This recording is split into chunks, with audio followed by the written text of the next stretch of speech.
So it's a pleasure to have Mishi from Computer Institute, who's going to tell us about tropicalized quantum field theory and tropical sampling. Take it away. Yeah, so thank you for the invitation, and it's as always great to be here.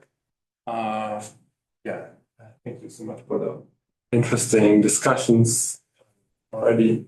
So I'm going to talk about this tropical or tropicalized quantum field theory today. It's from a paper recently from summer. And yeah, I will give you an overview on why I'm excited about tropical quantum field theory. It's tropical models. Yeah, so and yeah, let me know if you have any questions or anything, but I will start with a rough overview of the story and explain what tropicalized or tropical quantum field theory is. And then in the second part of the talk, go more into details of all these kind of aspects. So an overview of like tropical quantum field theory. It's a specific deformation limit of an interacting quantum field theory. It's an interacting quantum field theory in higher dimension.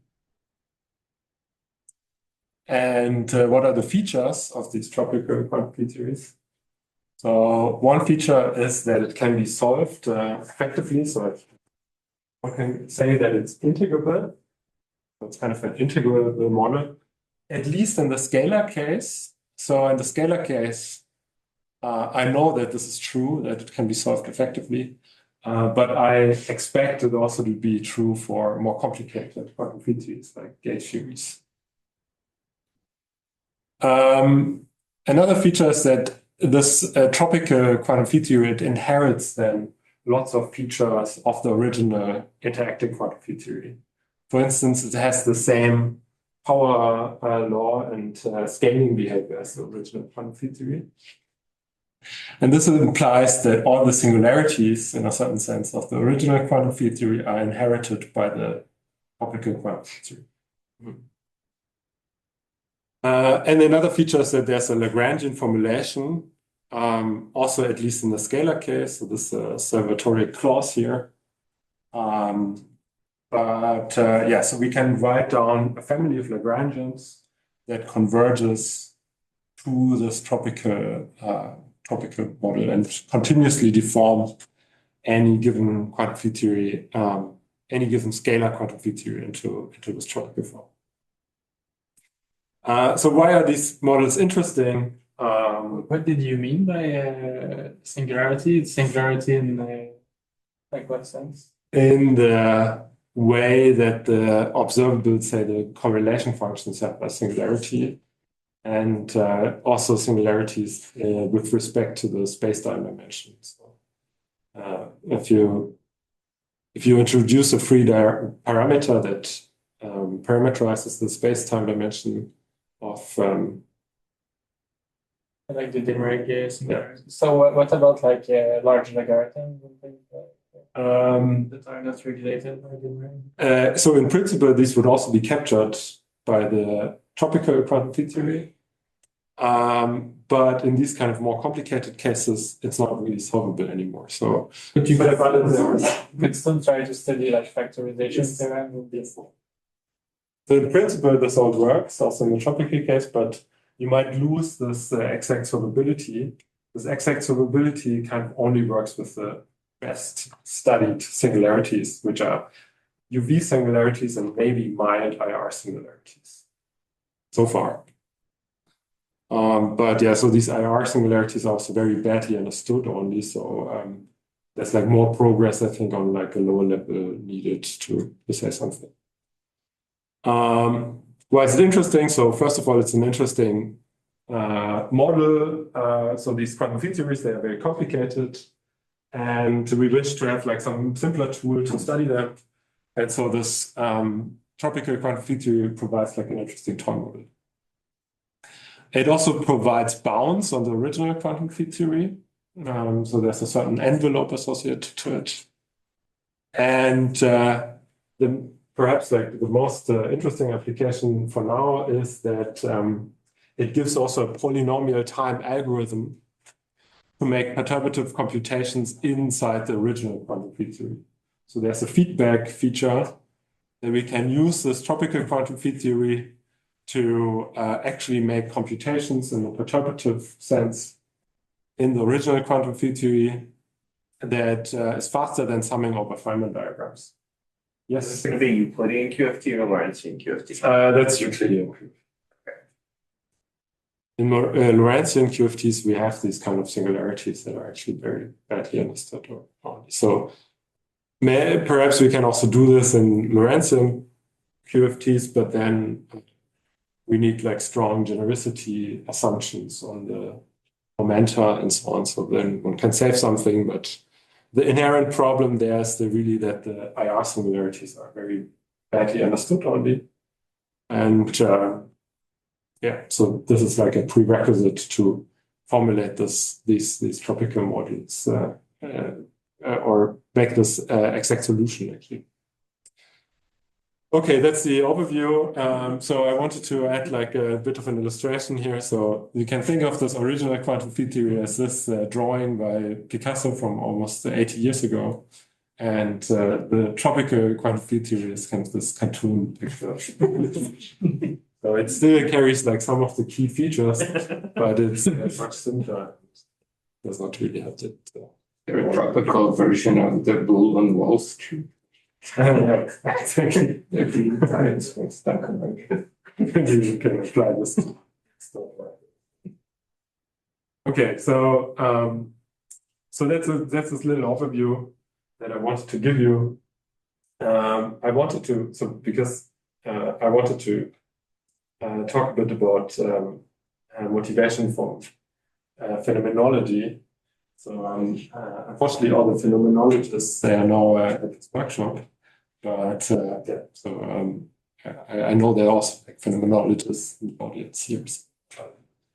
So my motivation to think about this really comes from quantum field theory. And I will explain this problem here with an example. So quantum field theory is an extremely successful and accurate theory. And this example is a computation or a measurement actually of the electromagnetic moment. So an electron has a magnetic moment and we can compute it up to like a tremendously high accuracy.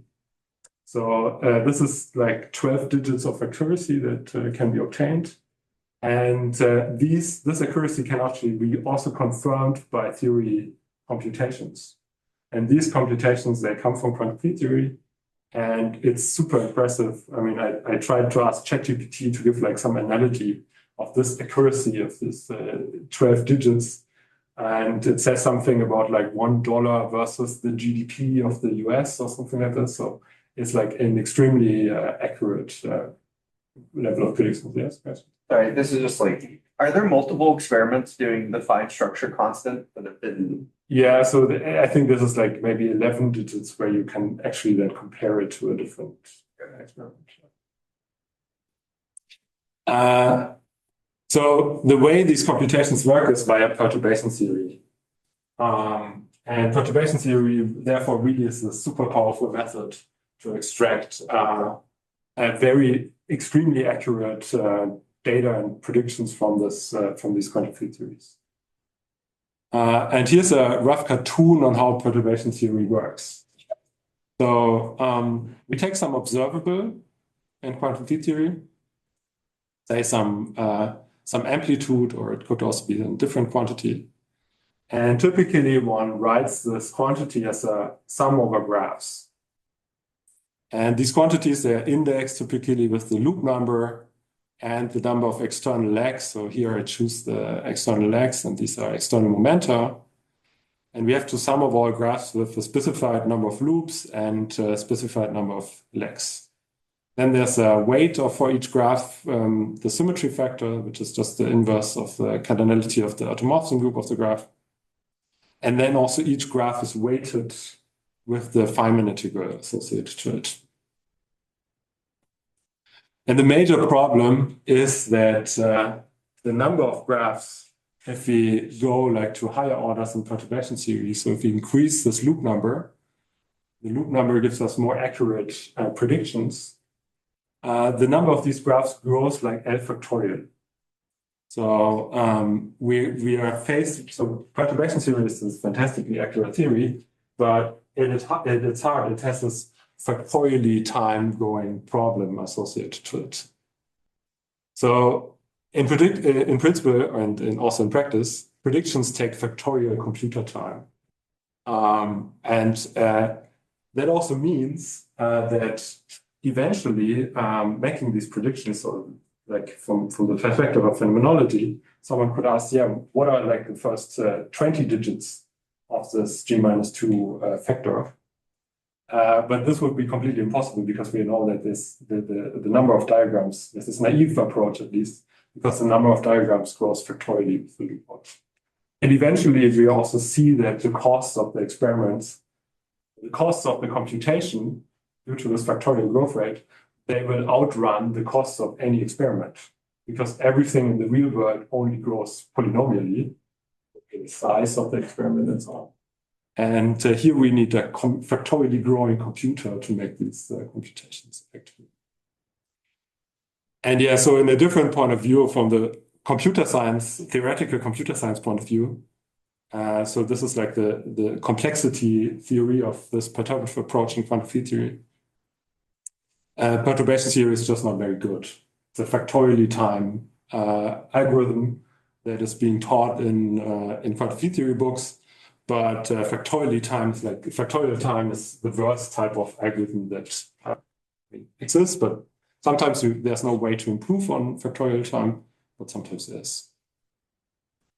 Yeah, so summary, we have this paradoxical situation that it's very hard to make these predictions with quantum field theory, but at the same time, these predictions are also insanely accurate if we do them. And yeah, so going back to this picture with these graphs. So for QED, presumably you can go up to like almost 137 loops, right, and still keep improving, right? Right, so in QED, I mean, of course, you get this problem with the factorial growth rate. At some point, you need some kind of resumation. But in QED, the problem is very striking because there you can really cook up situations where the complexity of the computation outgrows the complexity of the measurement. And yeah, I think this is like from the perspective of theoretical physics, not a very good situation because the law of nature should be more effective computationally than actually measuring it. How many loops do you think it's in principle possible to go in QED? Yeah, I mean, this is only the setup of this talk. Eventually, I will try to convince you that it's actually, this is like the wrong approach. There has to be so there's a polynomial-time algorithm. But yeah, so the overarching idea, and that has also been around for quite some time, is to avoid the summation of all Feynman diagrams somehow. So the root of the problem is really this proliferation of these graphs, and we don't want to sum over all of them individually. And this is so here are some papers that attack this from different angles, this kind of idea. I just want to mention them. So this is the idea to get rid of the Feynman integrals because there's just too many of them eventually. Apparently Schwinger said Feynman diagrams are pedagogy, not physics. Yeah. There's also like lots of stories on Feynman, like being really pessimistic about the Feynman diagrams, but they are still around. Very much so. Okay, so yeah, this is kind of where this tropicalized QFT is motivated. So it's a different way to avoid the splitting of these observables from quantum field theory. One different way to avoid the splitting into all these individual Feynman diagrams, and also effectively it circumvents this kind of factorially time computational complexity theoretical problem that is inherent in quantum field theory. Also, I'm going to mention like previous developments. So there's a nice, there's works on tropicalized Feynman integrals, for instance, by Schultger and Panzer, on generalized permutahedron and the head bound associated that go into the story. There's also inspiration and relations to the surfaceology framework that people here know very well, particularly Giulio Salvatori's work that also involved sampling from the surfaces. And there's also very important empirical data that is very helpful to study these kind of things. And I also want to mention a very recent paper on renormalized tropical quantity theory. So we can also renormalize these tropical models. This is by Paul Baldorf and Eric Panzer, and it only appeared a couple of weeks ago. So the first step to attack these or to introduce these tropicalized models, tropicalized quantity theories from this angle, is to formulate this perturbation theoretic problem in physics as an integration problem on the modular space of graphs. So how does this work? We have these kind of expressions here for these quantity theory quantities that involve a sum over graphs and these weights with a symmetry factor and then these Feynman integrals. And first we have to look a bit more closely at these Feynman integrals, these traditional Feynman integrals.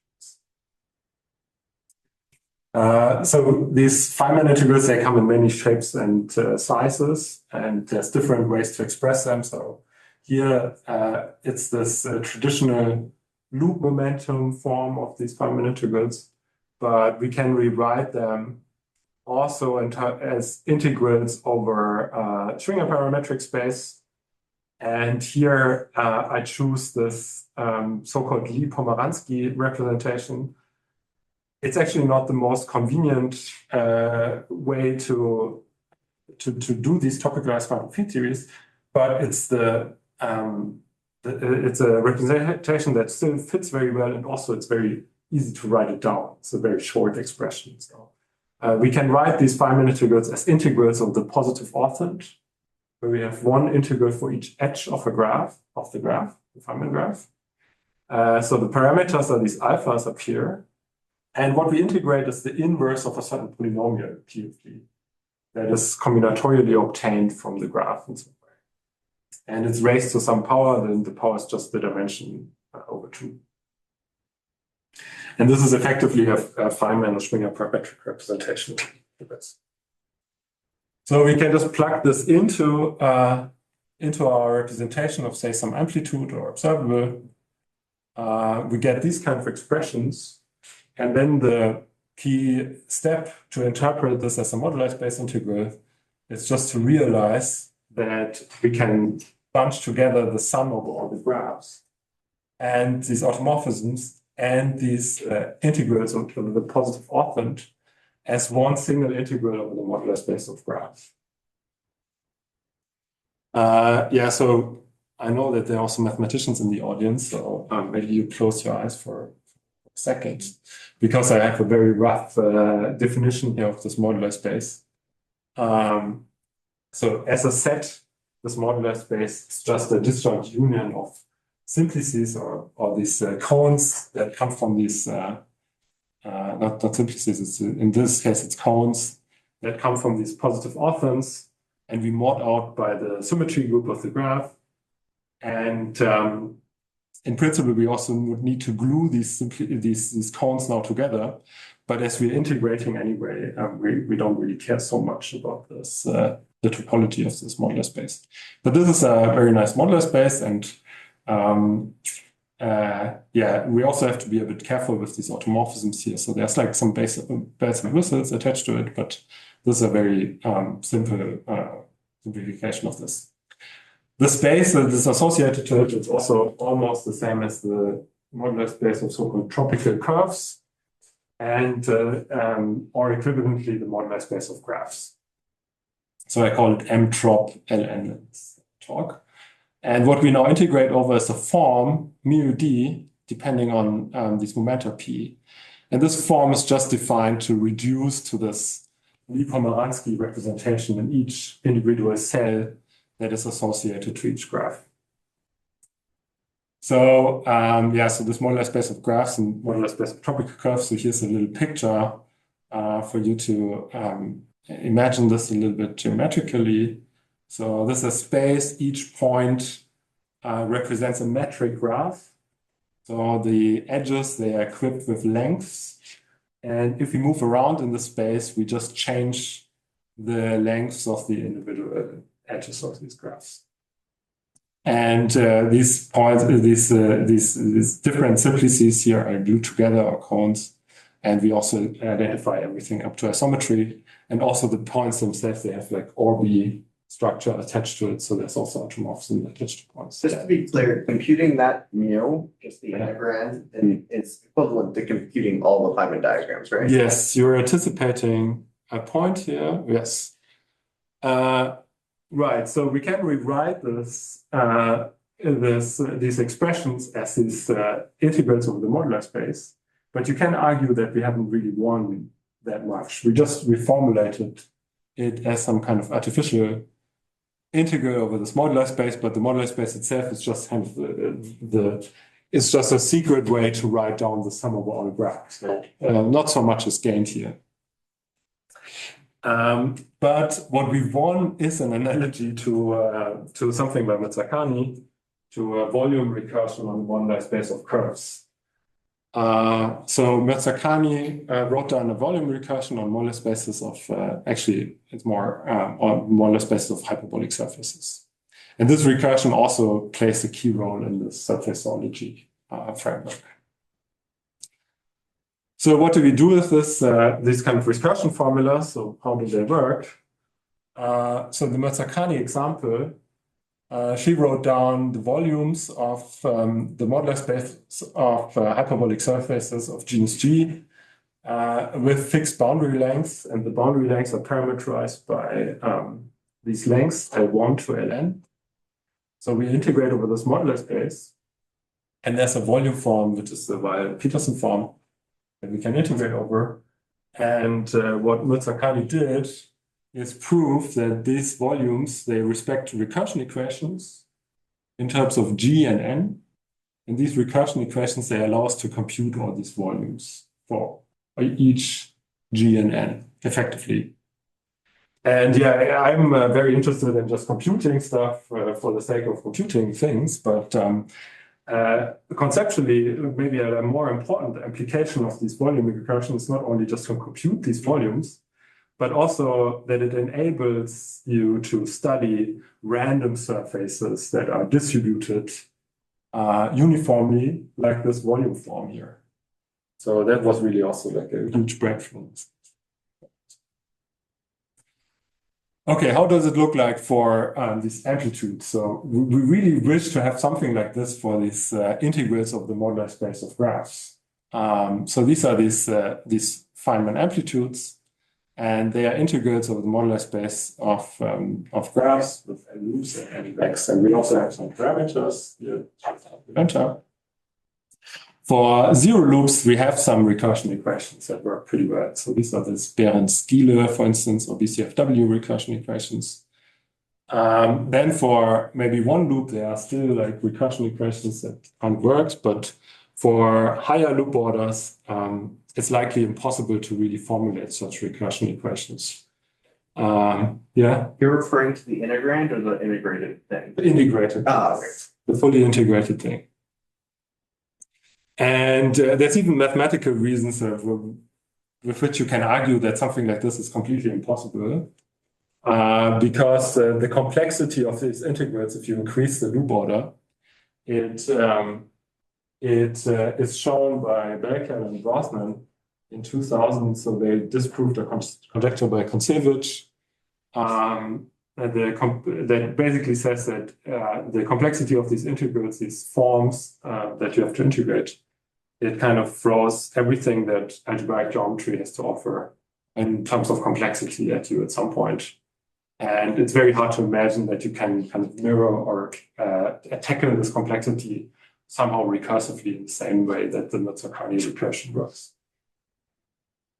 But there's a solution. We can just tropicalize the whole thing. So maybe this equation does not have any, is not tropical enough.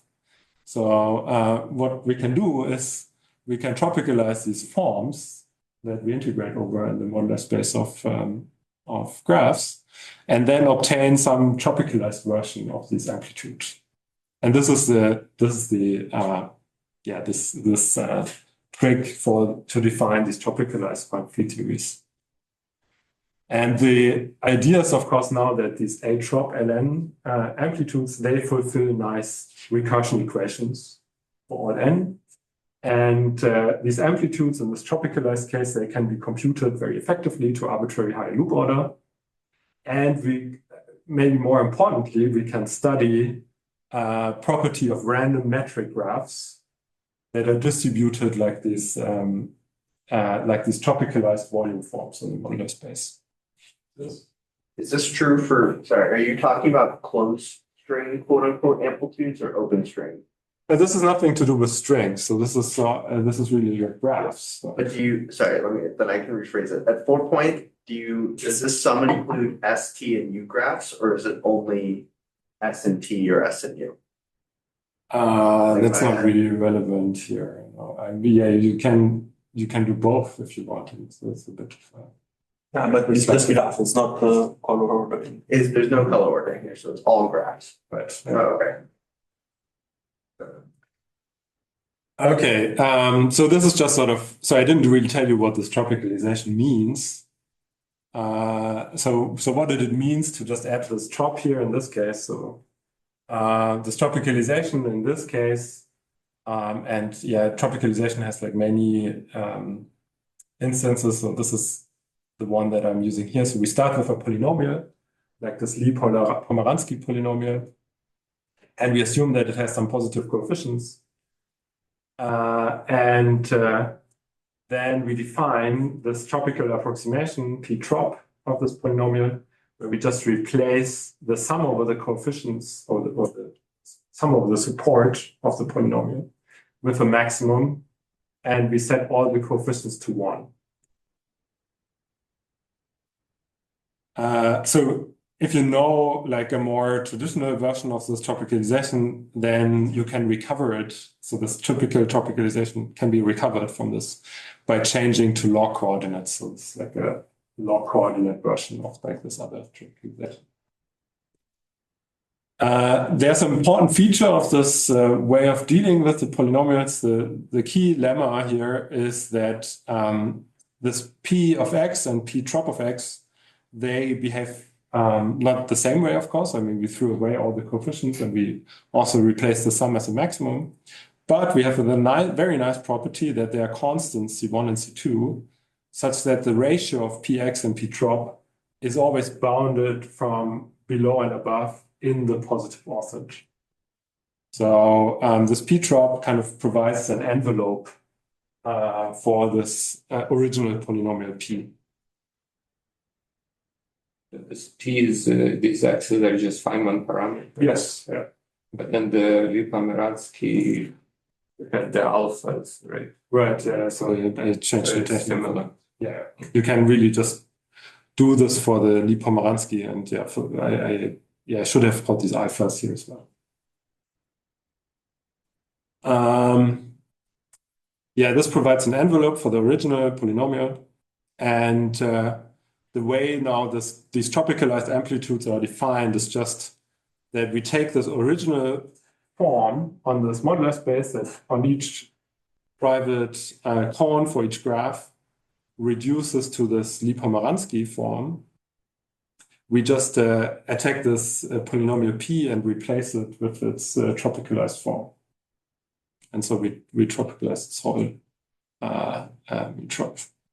this whole differential volume form on this modular space.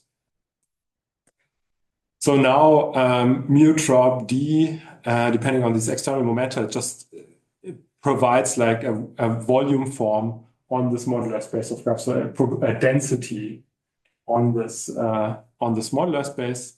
But it assigns the density to the space of all metric graph to Schwinger parametric space.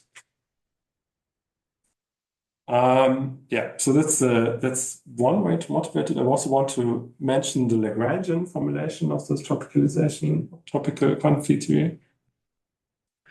So that works in a scalar case. So if we take a massive scalar quantum field theory, we can think about it something like this, where we integrate over d-dimensional space.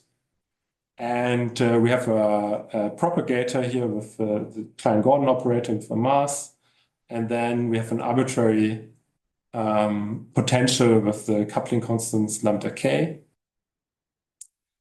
And this tropicalization is then attained by deforming the dimension. So multiplying the dimension with a deformation parameter psi, and also giving a power to the propagator, giving the same power to the propagator. And this deformation has the feature that the relative mass scalings of all the operators in the theory of all the fields, the relative scaling remains constant.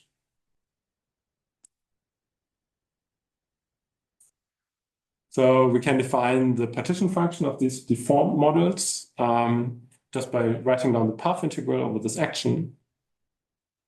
And then the initial quantum field theory is just obtained for this deformation parameter being equal to 1. And we can continuously deform this theory to this deformation parameter going to 0. And in this case, we attain the tropical form. So this tropicalized theory is really like a specific limit in the space of possible Lagrangians, and we can deform our way into. That's a different viewpoint. Now, sorry, can you think of this limit as the sort of the leading order of an expansion, or you just have it as a limit? I don't know. Maybe I definitely don't know if it's like if there's a very reasonable expansion of this limit. It's definitely going to be a little complicated to expand about this limit. But, yeah, it would be very interesting. Okay, solving this tropicalized quantum field theory now works via these recursion equations, but I wanted to mention now how this exact solution works in detail. So one way to express it is via the effective action of the tropicalized quantum field theory. So gamma trop is the effective action of the whole theory, and we write it down as a perturbative expansion in the loop number and the number of legs, and it captures these a trop ln amplitudes. And I have to add that. In principle, we would also expect derivatives of the phi field here and more complicated expressions and even non-local stuff.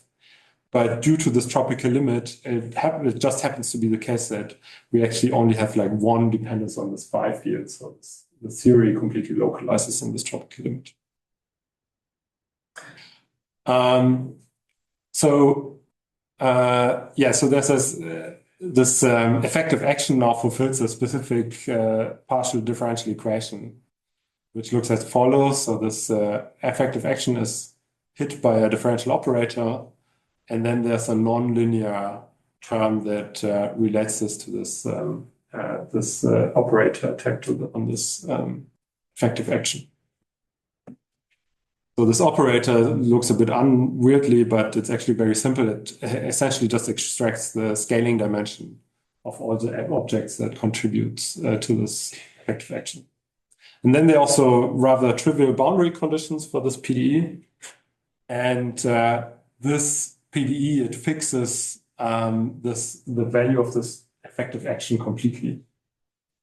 It's still a complicated PDE, but this PDE enables us to, for instance, compute all these coefficients here extremely fast on a computer just by solving this PDE perturbatively, taking the boundary conditions in mind, but we can also solve it numerically for different values of the coupling and all that. So that's also not really a problem here.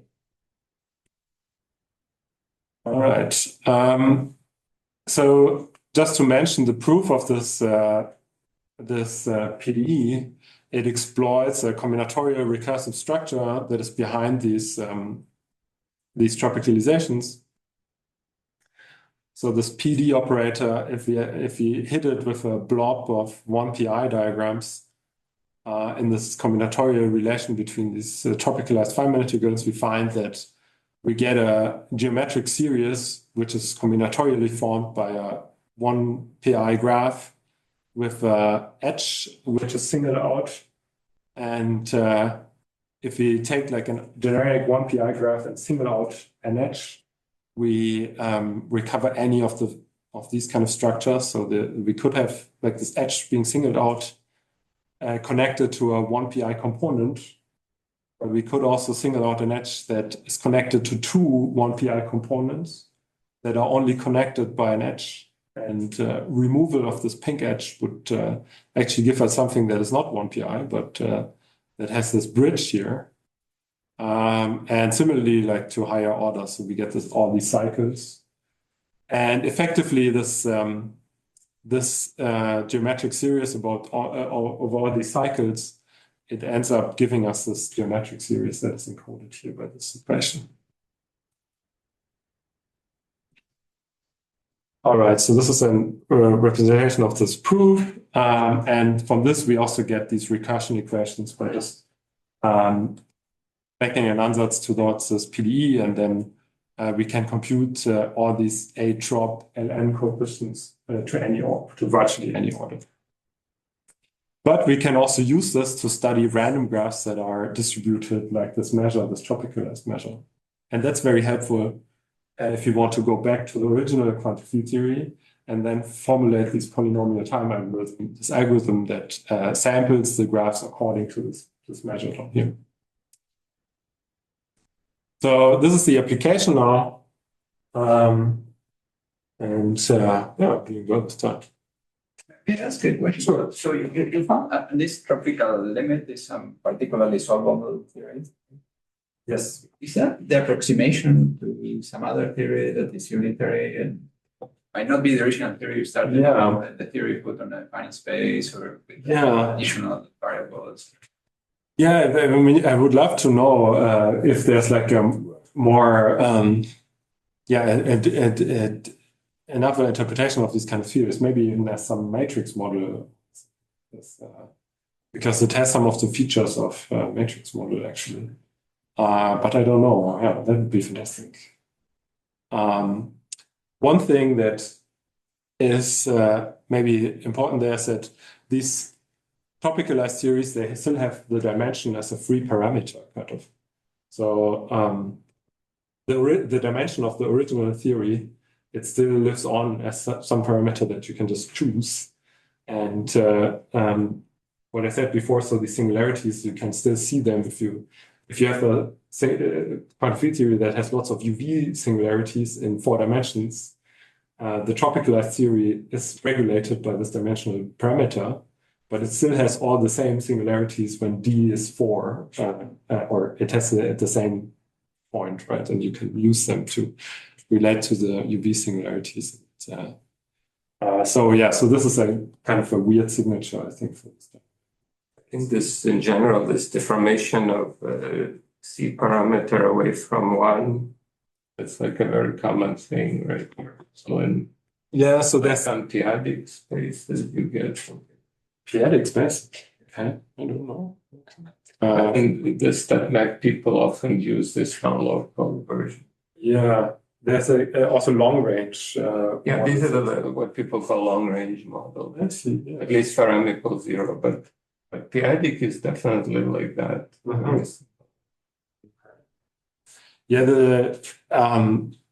So there's like this long range formulation, but it's the same kind of the deformation is kind of countered by doing the same deformation in the dimension. But it's also in this paper that I mentioned by Baldorf and Panzer, they also studied this interpretation in terms of these long range models, at least to a bit. But I think, there should be more relationships to this. By the way, you call this the tropical loop equation, right? Yes, yeah. So what's the relation with the loop equation? It increases the loop order by 1. So you see something here on the right-hand side that you only go objects in that have 1 loop order less than on the left-hand side. And yeah, the loop equation in matrix models, it has a similar signature, but yeah. But do you think you could take literally that and deform that, take the limits about and hold on to? Yeah, that was kind of one idea, but unfortunately, it's not so easy. For the original non-effective action, sorry, I'm trying to figure out how the coefficients of the original non-effective action enter. Do they modify the boundary condition or do they modify PD? The coefficients of the what? Of the original action. So I have like my bare action. They modify the boundary. Oh, they modify. And they also modify the PDE. So the PDE has the coupling parameters enter here, but the boundary condition also modify the coupling parameters. Yeah. So here the coupling parameters also appear in this differential operator. But there's an interesting thing that happens if you go to the critical dimension. If you set D equal to, so if say you want to study phi to the 4 theory in 4 dimensions, which 4 dimensions phi to the 4 is critical. And what you will find is that in this critical dimension, this term here actually vanishes. So the PD actually becomes independent of the coupling constant. Just that coupling. Yes. Okay. Yeah, okay, you have to put all other couplings to 0 because then you have otherwise you would have non-critical couplings. If you only have critical couplings, then something interesting happens. So this PD then reduces in shape, so you lose all these kind of derivatives. And the coupling parameters, they only enter via the boundary parameters. But this is also something that you expect from the theory of randomization, actually, because in the critical dimension, we know that the theory has to become, so the coupling parameters just coming in via the boundary parameters. It's a nice feature here, actually, that this dependence on the external coupling parameters. So we get this. Yeah, so any more questions? Yeah. I don't have one. So you mentioned this form. Does it have any surfaceology interpretation? Because if it does, then there's some it's more than an analogy to go to the Weil-Petersen volume and then can access all this matrix model. Yeah. Yeah, that would be, I don't know so much about this surfaceology interpretation, but yeah, that would be really cool to connect it more to than the original Mirzakhani recursion, right? Which,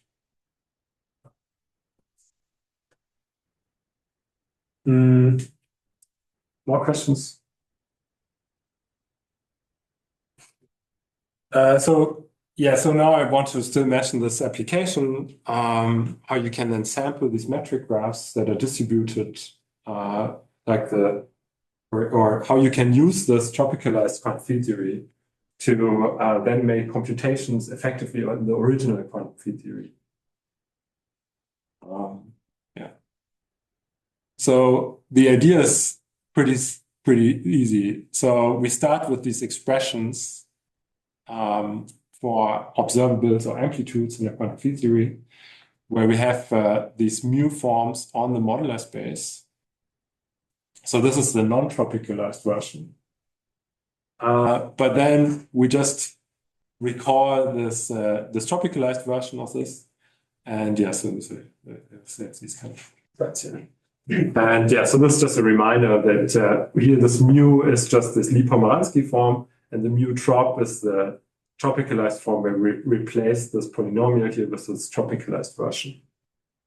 And the first one computes the original quantum field theory, and the second one makes the computation in the tropicalized quantum field theory. So how do we now tackle the computation of this original amplitude via this tropical approach? So first we just rewrite this original quantum field theory in a trivial way. So we just insert a 1, and we just force in this tropical measure here on the right-hand side. And the correction factor is just the ratio of this P trop over P of G raised to some power, and the power is just the dimension.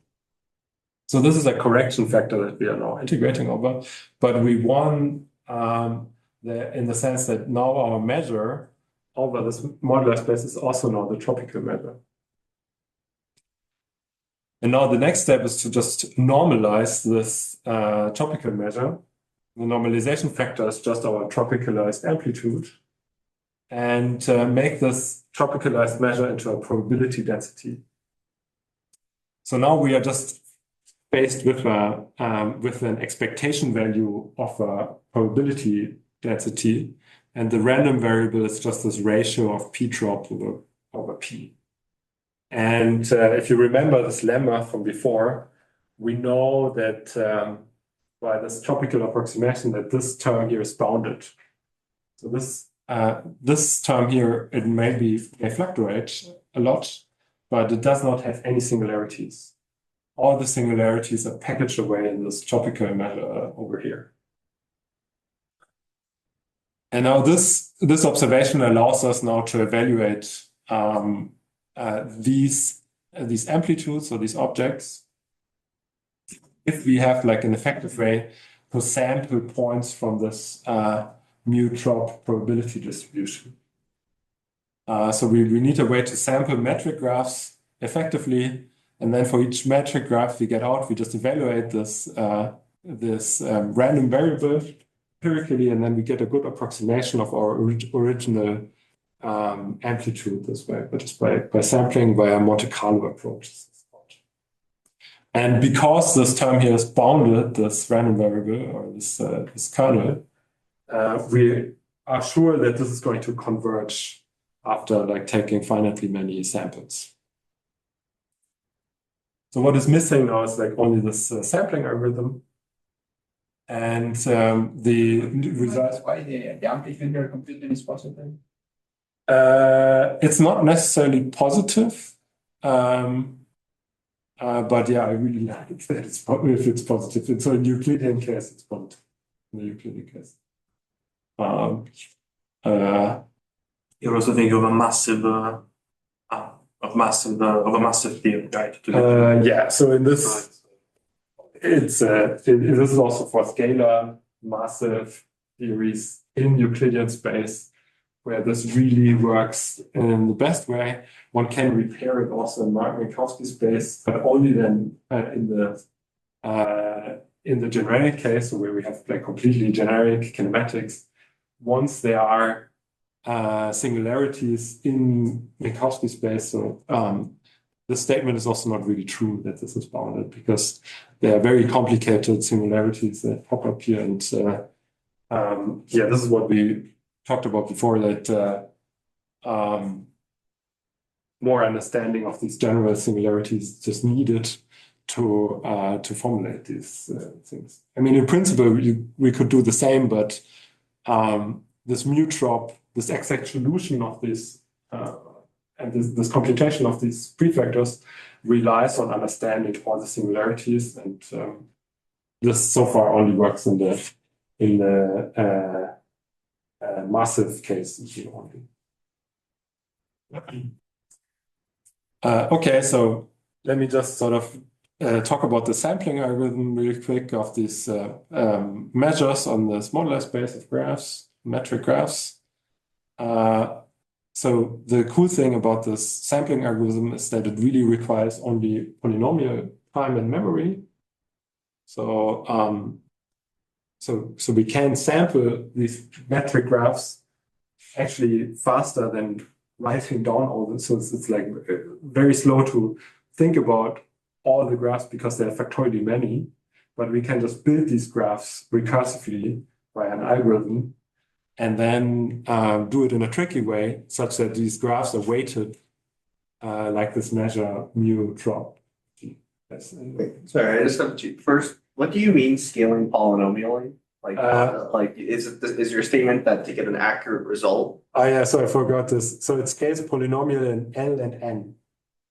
But Monte Carlo is never going to be completely accurate. So is the statement that it's polynomial to get a result that's like within some error, like it's polynomial in the error?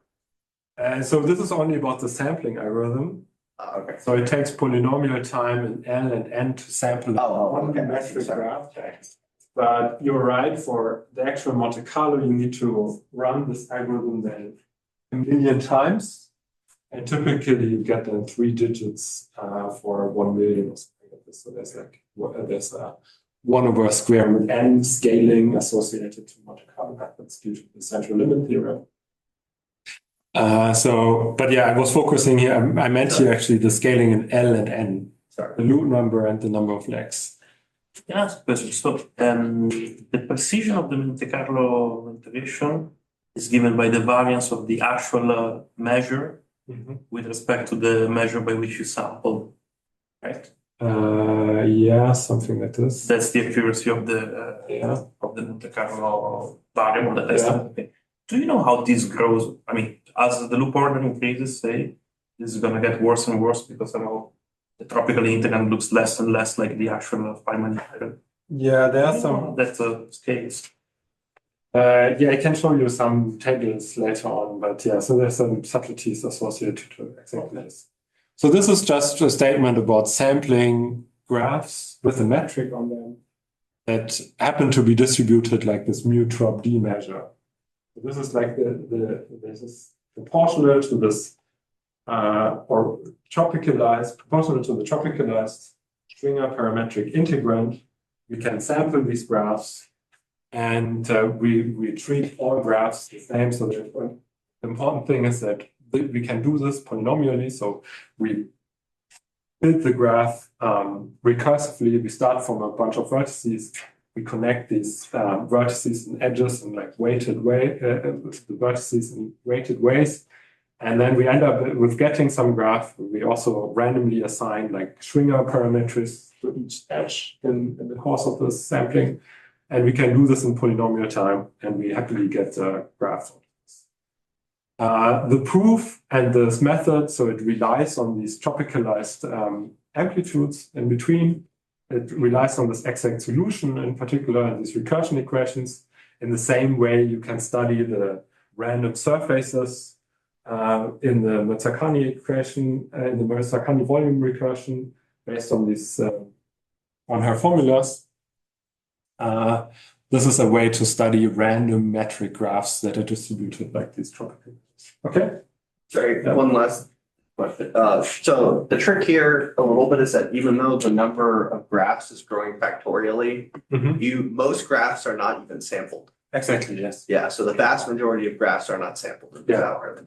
So you throw random points on this moduli space, and because of course at like loop order 10 or 20, you have probability 0 to hit like an individual graph. But still the distribution like follows this nicely, and because the fluctuation around the integrand is bounded, we are guaranteed a nice convergence of this Monte Carlo approach. And so this means that this amplitude can be estimated in polynomial time in L and N. And at least for these kind of scalar massive models in this case, this factorially growth rate problem is solved. So so this is kind of the main result of this application, that that this deficiency of quantity theory is at least resolved in these basic cases.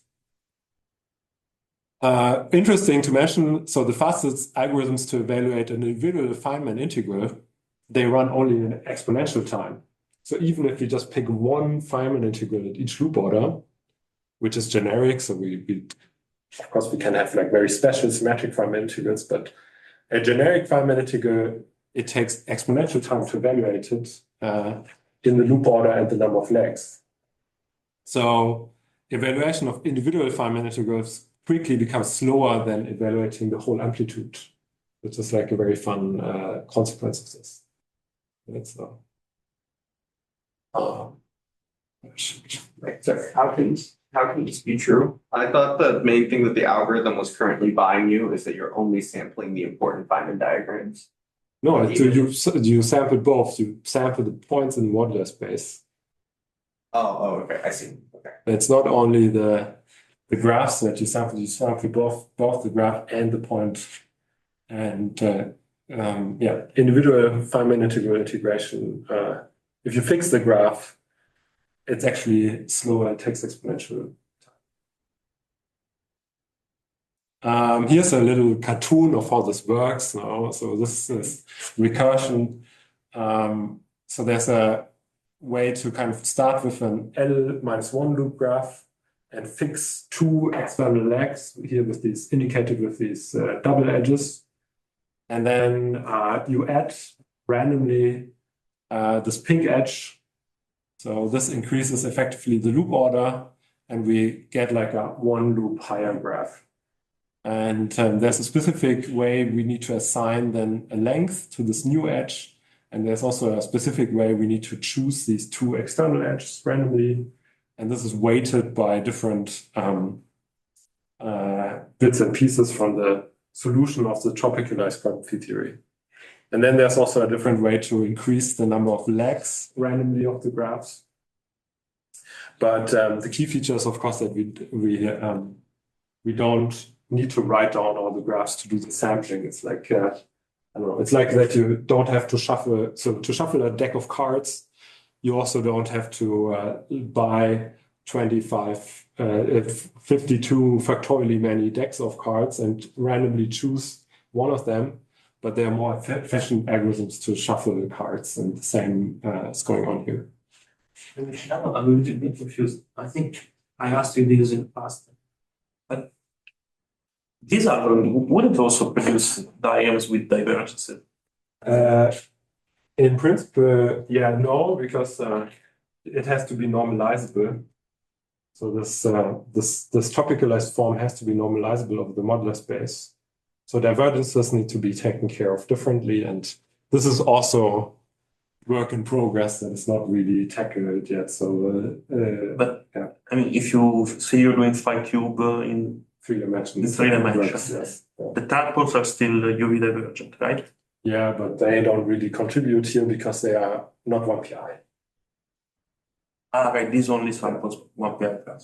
So Yeah. D equals 3, phi to the 3 theory is like a key example that, yeah, and here I mentioned also that most graphs will be generated. An interesting fun fact here that I also want to mention is that now that there's a polynomial time algorithm, you can ask about the bottleneck. With factorial time, the bottleneck is kind of, I mean, it's just factorial time. What do you ask for? But with polynomial time, there's a specific exponent. And the question is like, what's the exponent that, what kind of polynomial runtime are we talking about? And here something very interesting happens because the bottleneck actually comes from evaluating these correction factors. So actually this polynomial P of G down here is the culprit. So this is a polynomial, so you think maybe it's a polynomial, so it's very tame, nothing can happen. But evaluating this polynomial is actually very tough because this becomes very complicated and large for larger graphs. Thankfully, there are determinant and expressions for it that involve manipulations of specific matrices. So these are so-called graph Laplacian matrices. And so evaluating this P of G can be reduced to the computations on this graph Laplacian.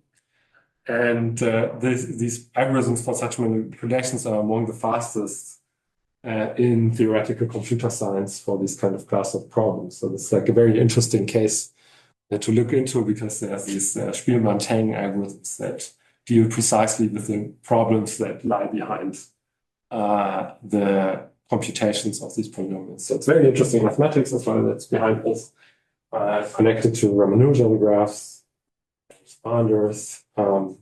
Yeah, I just want to mention this kind of fun fact. And it's nearly, so theoretically, I don't know if these algorithms can actually be implemented, but theoretically, it's like nearly linear time. So here are some examples real quick. So this is phi to the 3 theory, the example that we already were talking about, up to 20 loops. This phi to the 3 theory is relevant for the Young phenomenon, for percolation theory. In 3 dimensions with a mass, it's computed here by Speriglia and Spada up to 7 loops. And here, with this tropical approach, it's not so hard to go up to 20 loops. And it also does not take so much time. So this is on a bigger computer, but also not a fantastically huge computer. And this computes the 3-point function with 0 momentum transfer, but also adding momentum will really increase the complexity so much. But it's also in Euclidean space.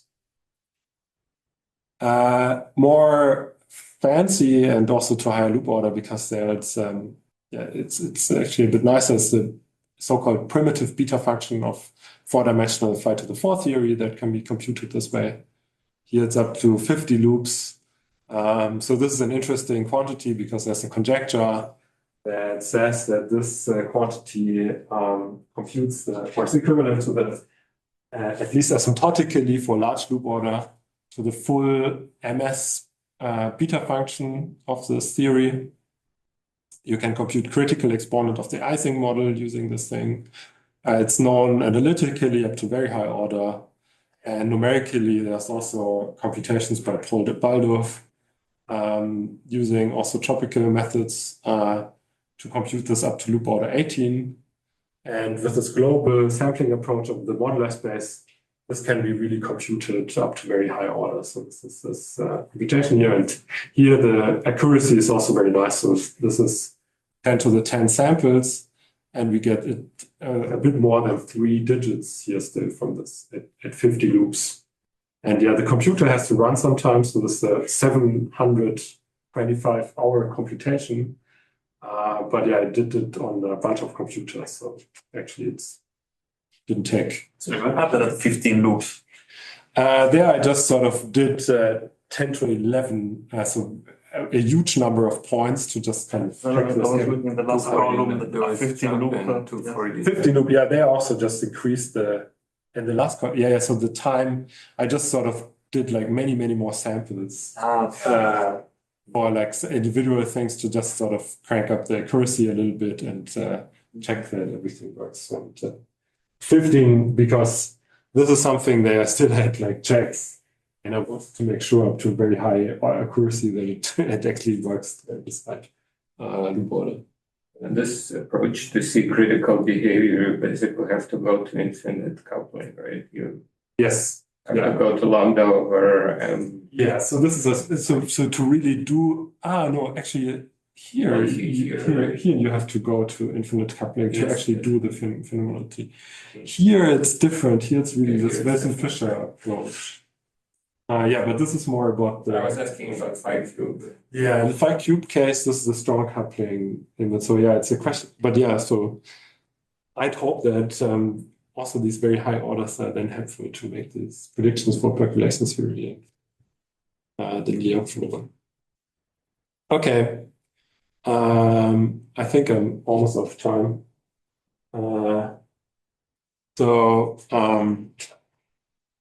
Yeah, so to just give you a summary, so this tropicalized quantum theory is exactly solvable, and it's a nice deformation of scalar quantum theory. Geometrically, you can interpret it as volume recursions on the modular space of graphs or tropical curves.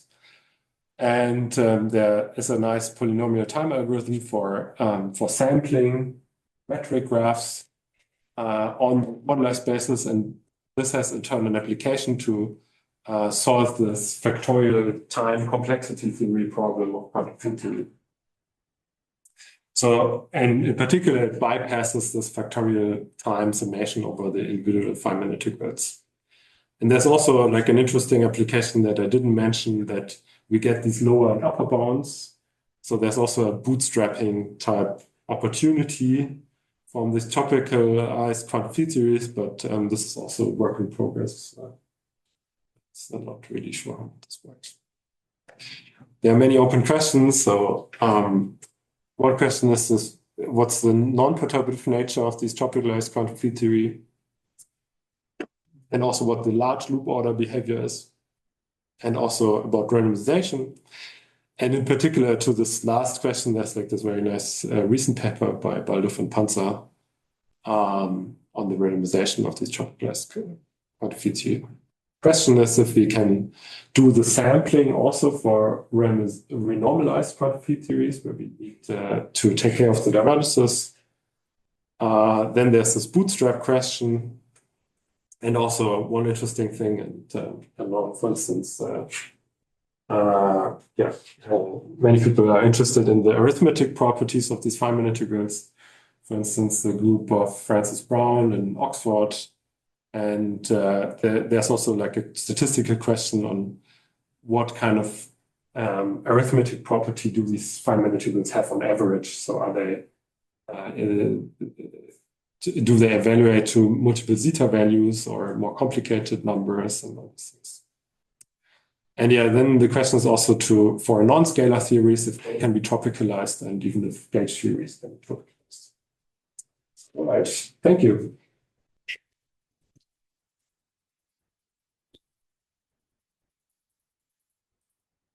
Any more questions? Have you looked in the equal to, because there are all these conjectures beyond like 5 to the 4th theory? No, I haven't. For example, 5 to the 6 is supposed to give the tricritical easing model. Yeah. There are these Zamolodchikov conjectures from 1886. Okay. Yeah. Now we're playing with non-unitary versions like odd powers, like 5 to the 5th. Okay. Yeah, that sounds super interesting, but the ones with even powers, they're unitary and very solid status. Okay. And there's also bootstrap that people do, although it seems hard to do it directly in the equal to. It kind of. Oh, we can tell you about this. Yes. At the equal to, there are many cross checks you can make versus minimal models with formal minimal models. Okay. Seems like your method should work well there. Yeah, it's so at least in the massive case. Yeah. Because It's then similar, you have to go to infinite coupling then to see critical beating. Yeah. This is something that, to actually just compute the critical exponents, it's also to do the resummation then, say in 5 to the 3, something that I still need to do.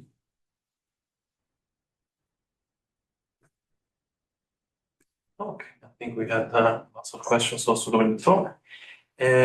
So let's thank again Misha.